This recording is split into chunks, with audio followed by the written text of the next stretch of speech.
Curhat pilu Kepsek dicopot Ganjar gegara pungli berkedok infak. Widodo mantan kepala sekolah menengah kejuruan negeri 1 Saleh Rembang, Jawa Tengah melontarkan curhatannya usai dicopot Gubernur Ganjar Pranowo.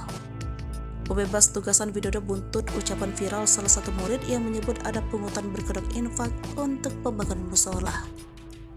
Per 12 Juli kemarin, dia dipindahkan bertugas di cabang Dinas Pendidikan dan Kebudayaan Wilayah 3 Jateng. Setelah kasus ini mencuat, jabatannya sebagai Kepala SMK Negeri 1 Saleh diisi PLH dari Kepala SMK Negeri 1 Rembang.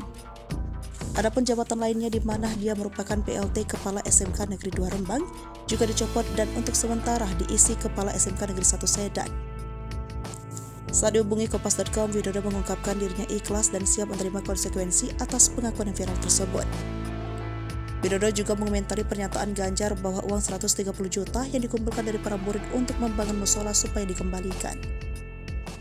Dirinya berusaha sudah berkoordinasi baik dengan wali murid maupun komite sekolah. Dia mengklaim mendapat respon positif dari tokoh masyarakat terkait inisiatif membangun musola menggunakan dana iuran itu. Dia berkata banyak iuran serupa terjadi di beberapa sekolah sehingga lambat laun akan ketahuan.